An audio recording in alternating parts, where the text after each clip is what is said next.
I'm going to try to shoot a really quick video here to provoke some response, and I'm purposefully going to be overly simplistic and overly reductive, and it's, again, an attempting to get some response from people about the way that they would cut at some of these issues. Now, I think there are people who want to claim that consciousness could have not been.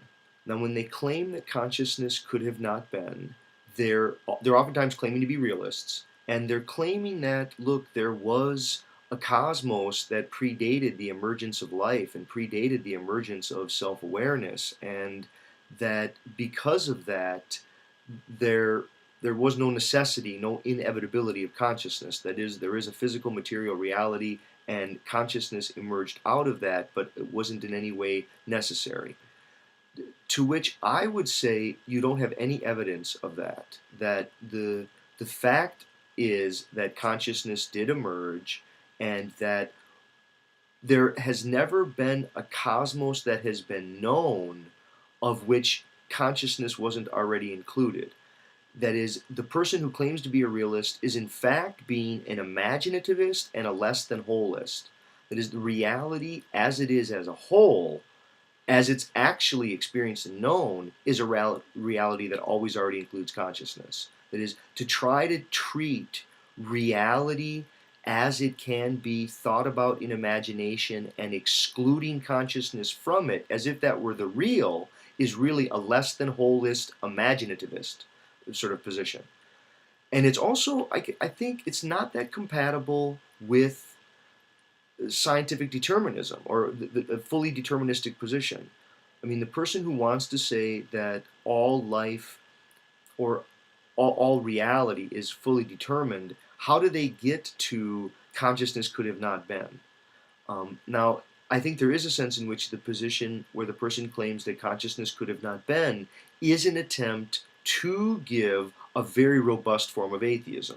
That is, it's not a counter-atheism. It's not antithetical to a particular theism. It's not counter to a particular religious doctrine or dogma. It's just a raw position of life is a fluke, consciousness is a fluke, because both of them could have not been.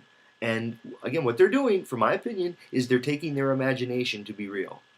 Now, on the other hand of that, I would say, is a person who says, look, consciousness is, and it could very well be that all of that matter which predated the emergence of life were the necessary conditions for consciousness. In that sense, can't be really separated off from consciousness. Reality as a whole, as it is known, has always already included consciousness, and the only way to include reality as a whole and to be a realist is to suggest that consciousness couldn't have not been. That is, that's the meaning of reality. Reality is that time has a direction, and the directionality of time is such that consciousness emerged. Now, could it have not been? Well, in our imagination, we say that it could have not been, but is that compatible with a fully deterministic universe? I think the person who wants to claim that it is related to a deterministic universe, I think they're going to have an easier argument of it.